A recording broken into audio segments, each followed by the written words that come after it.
Mr. Matt Potts, the owner, proprietor. Yeah, great he's job. going to do the tour. Appreciate it. I'm excited to be here. Yeah, he's been after me. They all been after me. You got to come here. You got to come here. He's been talking because he's been like almost there. Big game tomorrow. Yeah. Come on in here. You're going to take Governor Rauner. Yeah, I don't know if you were wanting to say hi to people first. Yeah, I'll walk around a little bit. Are we waiting on Bill, or is he I think he's en route. Oh, he's en route. The last I heard. I'll say a quick hi to folks. Oh, you do? Okay. Okay, great. Well, I'm excited. It's my first time. I like their beer, but I've never been to this one. Well, enjoy. Thank you. All right, good.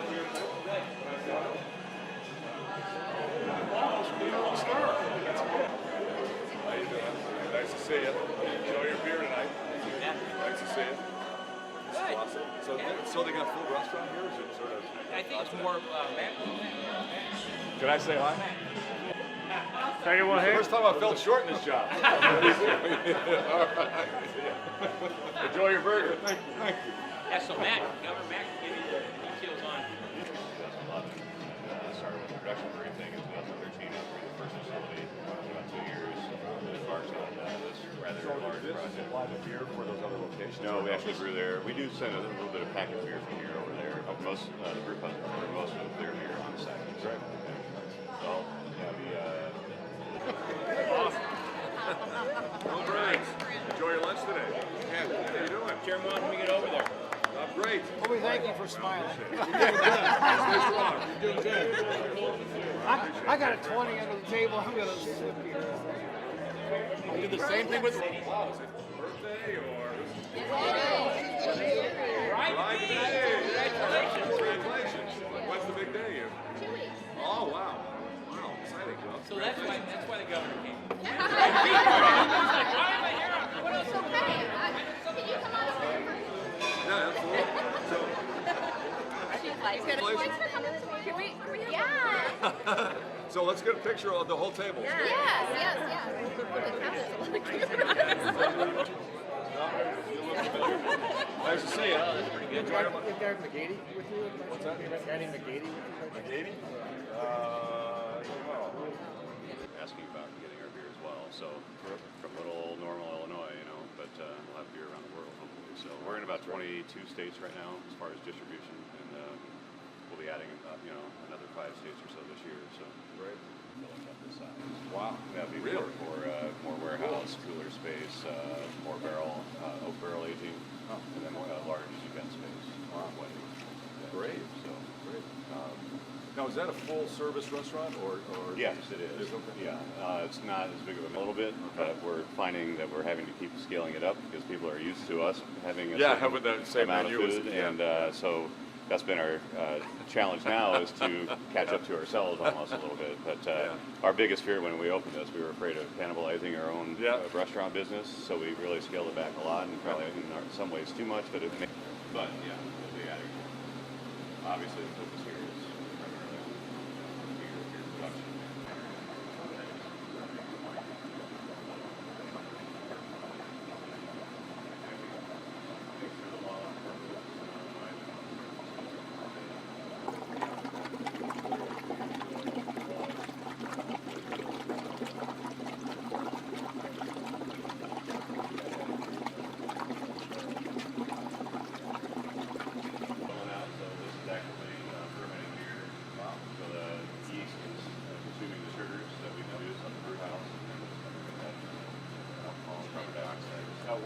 Why do you have to go into water? It's really just to create some airlock. Not a really fancy system, but allows the CO2 pressure to come out. The green bottles that Dan Brady drinks out of, they get a little skunky because of the light reaction to the beer. To have a lot of different specialty grains, which is always rotating depending on the season, because we brew a lot of different beers depending on the season. Yeah. In there, I don't know if you want to check it out. That's our milling operation. You're welcome to. Stick my head in. Yeah. So that's where you're grinding this down? Yeah, so all this, all the grain in the silos and all this grain.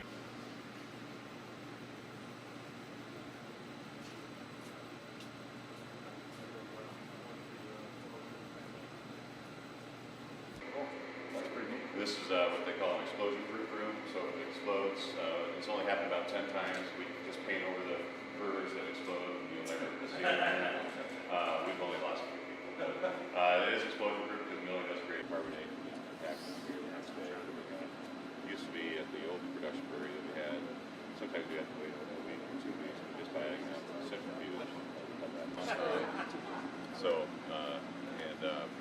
here, this is just a keg washer filler. So we can fill half, really any size keg. Which, so right now, this is about 6,000 cans per hour. So we could essentially can one of those tanks there in about 3 hours and just get pretty much just from an efficiency standpoint. It's huge for us. It just allows us to do a lot more beer, get it packaged, get it out.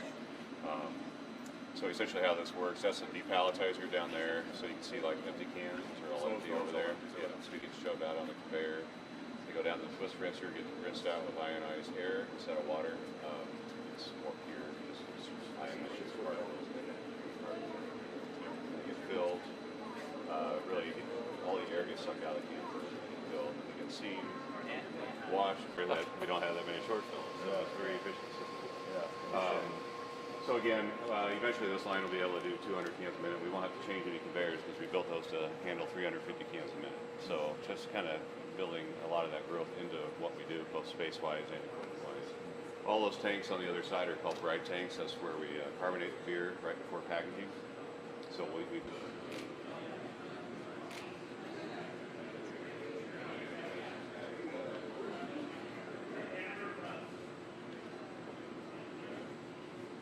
Well, if you got any, I'll try here. I may try to get you one before you leave. What do you think? If I can find one, usually they lock them up. And I say they, because they keep them away from me too. But yeah, anything that's barrel aged for us goes into a bottle, and that's what's fine. Okay. So there's some empty cans here. We've got some options up above too, like Rufus all said, really want to faster. So in here we've got our very large beer cooler.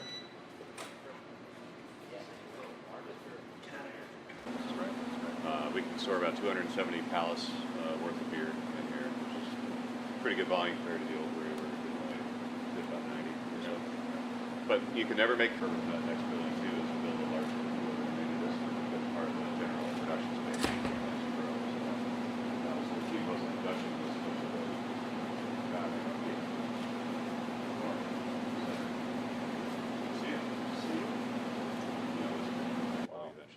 but still kind of in a barrel room, so you moved all the barrels up there? Yep. Yeah. Yep. So good thing is we thought ahead. So I always like to think vertical, and so we had all this vertical space in there. So we added that second floor. Weddings, rehearsal dinners, business parties, fundraisers. Yeah. Jason Bergman had a fundraiser. Yeah. So that's come in handy as well. But yeah, a lot of 50th birthday parties, things like that. So. Yeah.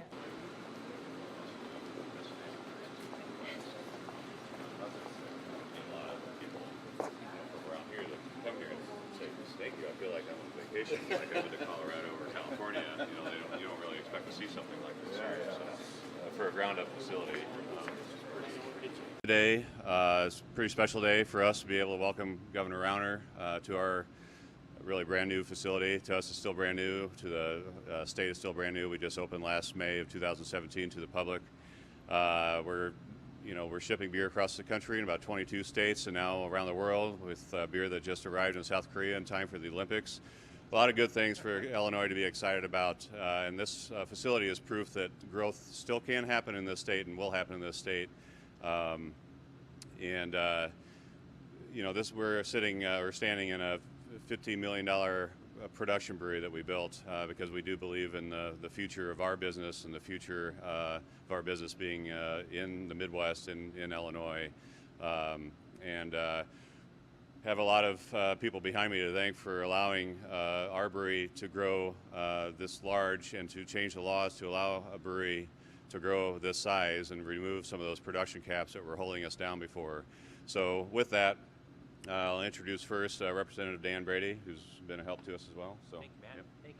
Thank you very much, Matt. I too just want to echo Matt's comments, and that is that the investment in Illinois. Look, the investment Matt Potts has done here in our community, here in my district, Senator Berkman's district. This is a fabulous, fabulous facility. It ships all over the world, as he indicated, and we've been talking to the governor to come and see what investment in Illinois has done here locally with Matt. And we're so glad that he's here today to take us up on that and to see what is going on here in the district. It's also my pleasure to introduce my son, who took time out. He has a big afternoon tomorrow, Tom Brady, and he came out for the tour himself as well. So with that, it's my pleasure to introduce Senator Berickman and for a few remarks. And again, it's great to have the governor here to see this great facility. Good afternoon. Me as well. I've got my son Wally with me. We're on our way to the ISU game here in a few to see a Redbird victory.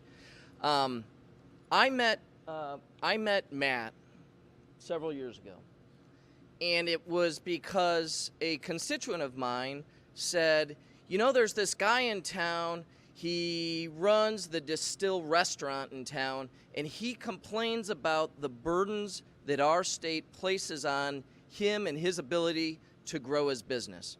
And I remember sitting down with Matt years ago and learning how our laws really restrict the ability of Matt and other business owners to grow and to thrive in our state. And so we immediately began to try to change that. And through some of the success that we've had, you've got a beautiful facility in our community now that is a treasure, not only in Central Illinois, but for people all around our state. We need more of this in our state, and it's going to come by us continuing to do work in Springfield to change the laws that are blocking entrepreneurs from making the investments that we need in our state to both keep our kids here, but to attract the jobs that we know our state needs to prosper and show economic growth.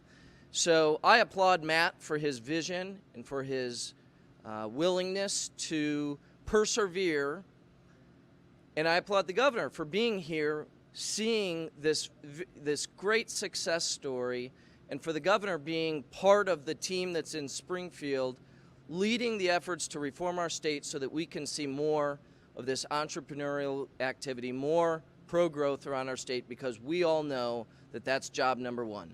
So with that, I want to turn it over to the Senate Republican leader, my colleague, Senator Bill Brady. Thank you, Jason, Augie, Dan, and Tommy. Good to see you all here. It's nice of you to let me come into your district. I can see my district from here, but it's not my district. I think Representative Brady and Senator Berickman, who are both leaders within their caucuses, talked about it well, about how important it is that Illinois be friendly to welcoming new ventures. We all did work together with Matt and Destihl to try to make sure that Illinois didn't block opportunities for facilities like this that create jobs, create product, and create a name.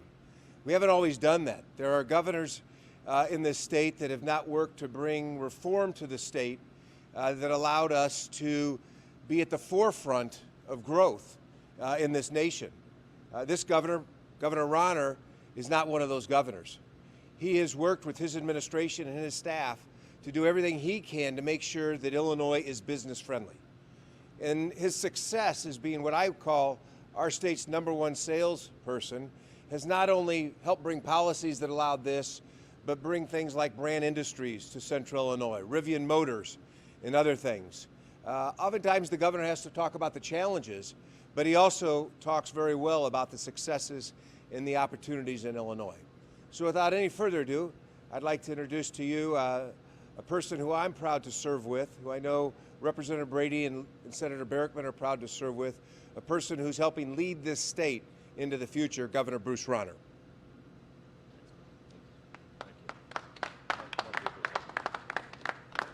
I am very excited to be here. I've had friends telling me I got to come up from Springfield and take a tour of this facility, and now I see why. What a beautiful, incredible facility here at Destihl Brewery. You know what? America is built by entrepreneurs, people taking a risk, putting their own personal capital on the line, their time and hard work to take the risk to start a business. It's not easy, it often fails, but that risk taking of entrepreneurship is what's created the most dynamic economy in the world here in America and created our economic prosperity for all Americans. And here in Illinois, it's risk takers coming out and building a business that creates prosperity for all of us. Matt Potts is just such an entrepreneur. He's built an incredible building here, but it's a business that's employing hundreds of hardworking Illinoisans, providing high quality product, and he now has one of the most famous world acknowledged beers, sour beer, that's now sold around the world, exporting, creating good jobs in Illinois, and creating economic prosperity for the entire United States of America. So Matt Potts, thank you for your great work. Thank you, Governor. Thank you for your work. And you know what allowed him to do this, gave him some ability to do it, is to get government out of his way. Get government so that it wasn't blocking his ability to go compete.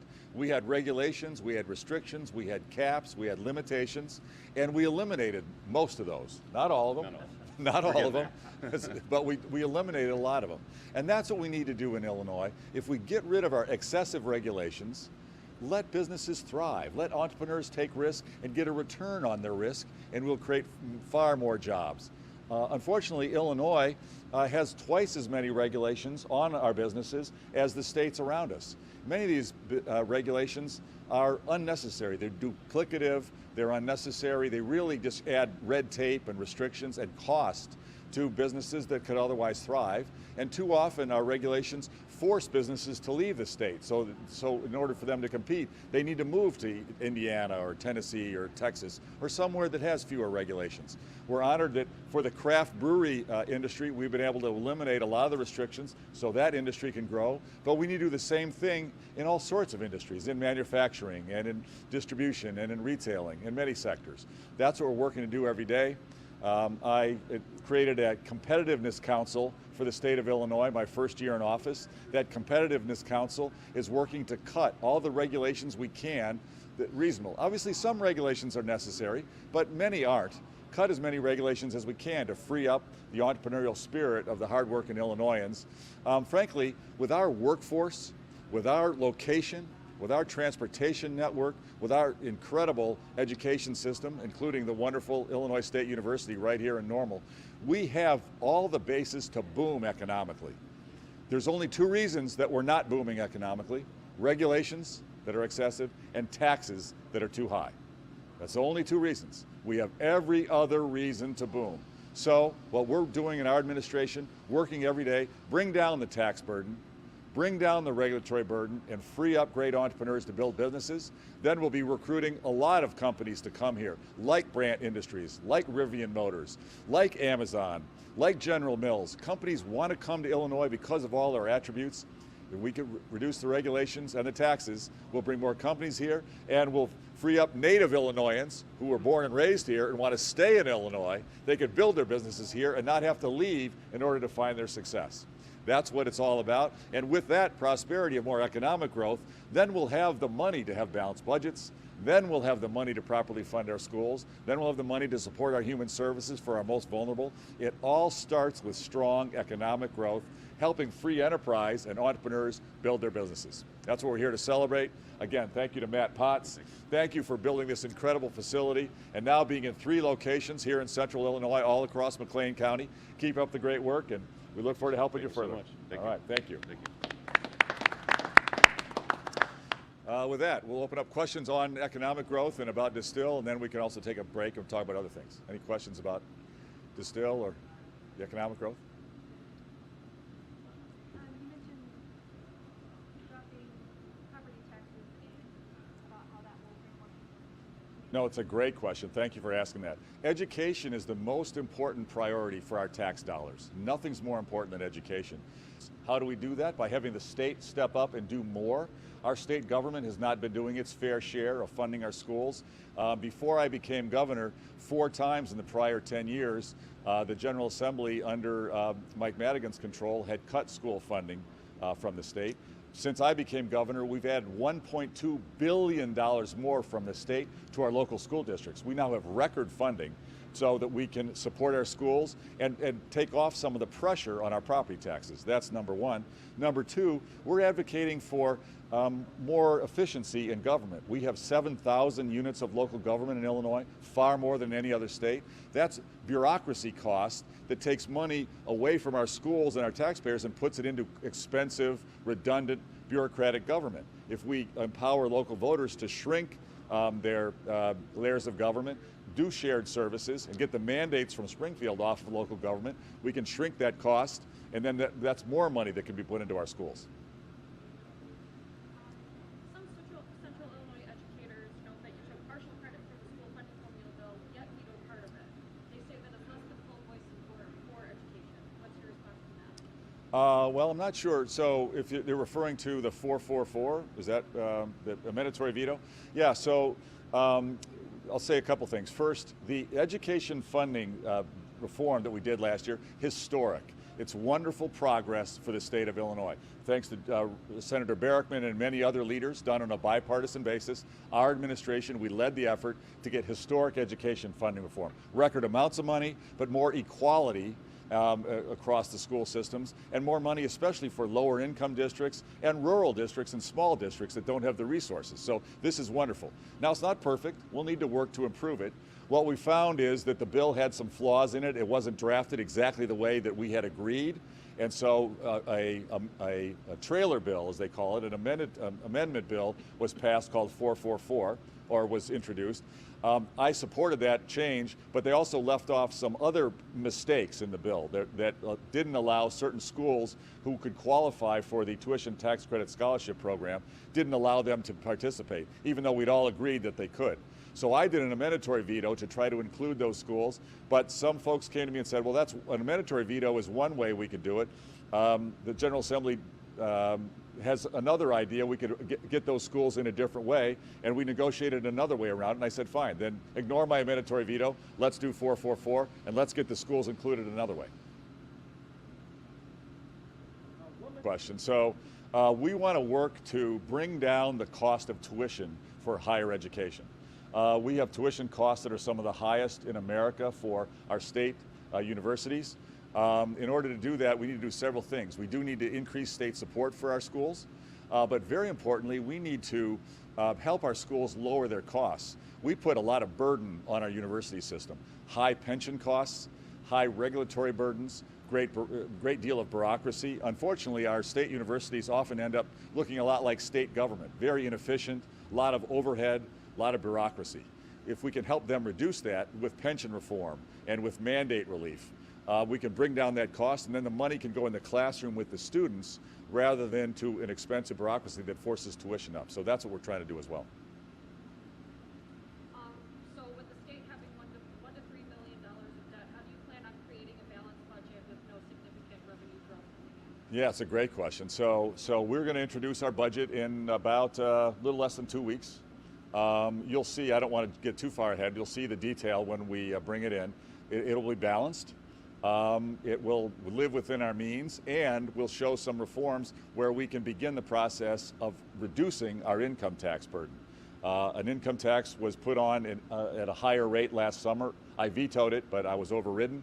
What we need to do is bring that income tax increase back down over time, and that's what we're going to propose in our budget. We'll show a path to do that, and we'll recommend an immediate cut in the income tax, not the full amount that I'd like to reduce it, but a cut.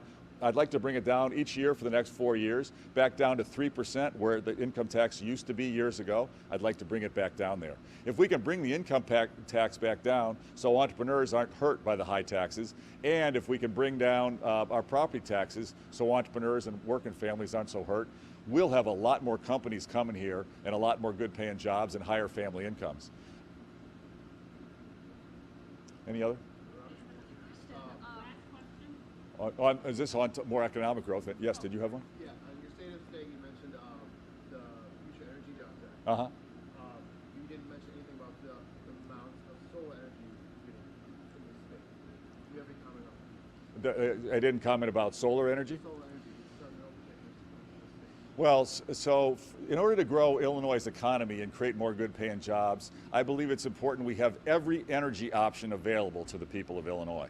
We should have nuclear power, and it was good that we preserved those two facilities for Exelon.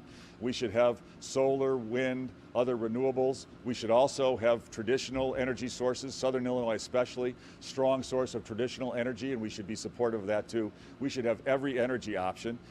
That Future Energy Jobs Act that we negotiated and I signed was historic legislation. It makes sure that Illinois can continue to be a leader in every energy sector so we can continue to grow our economy and create even more jobs in energy. Very proud that we got that done. Okay. Is that it on topic? That's all on topic. Any off-topic questions in here? Yes. What is your response to Jeanne Ives' latest political video? Different characters playing roles, Yeah. thinking you? Yeah. I think that just shows how unelectable Representative Ives really is. Does that kind of video hurt the Republican Party as a whole? Representative Ives has associated herself with questionable individuals that really don't represent the views of the people of Illinois. If reelected, what are your primary legislative goals or objectives? It's a great question. So our priority in the second term over the next 5 years is roll back the income tax hike so it's back down to 3%. Bring property tax reduction as well through mandate relief and more local control of the cost of government.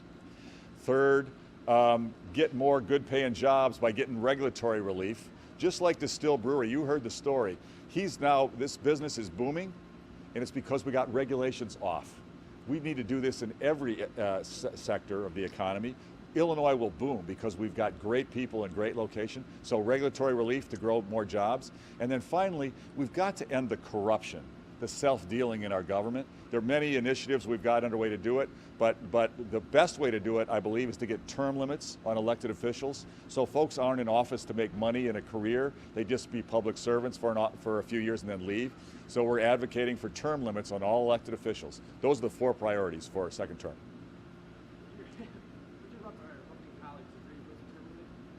Pardon? They can speak. Anybody? Do you agree with term limit legislation? Absolutely. Mike Madigan is the longest serving Speaker of the House in the nation and will be. And whether you agree or disagree with Mike Madigan, I don't believe it's healthy for anyone to have that concentration and longevity of power. I've supported 10-year term limits. It doesn't mean that people can't have a career in public service. They can, but to accumulate the amount of tenure and power that Speaker Madigan has accumulated in the Illinois House, to me, is absurd. And it's time to give power back to the people of Illinois. He could serve 10 years in the House, go serve in the Senate, run for Congress. But to accumulate that kind of power, I think, has been unhealthy for the state, and I applaud the governor's effort. And we are going to continue to fight until we give the people of Illinois term limits. Great, thanks, Bill. Great. The income tax is 13%. Yeah. So how can realistically cut it back to 3 years? It still pays the bills. Oh, well, there are many states in America that have no income tax, and they do very well. So, and the state of Washington, where Amazon is located, has no income tax. And the CEO of Amazon was leading the fight to make sure they kept no income tax. We need to stay competitive and attractive. One of the advantages we have over a state like California is the fact they have a very high income tax, and we don't. Ours is not as high. If we can keep ours low and competitive, we can compete for companies to come from California to Illinois. We can compete for companies to come from Washington or Texas. We need to keep our income tax low and flat.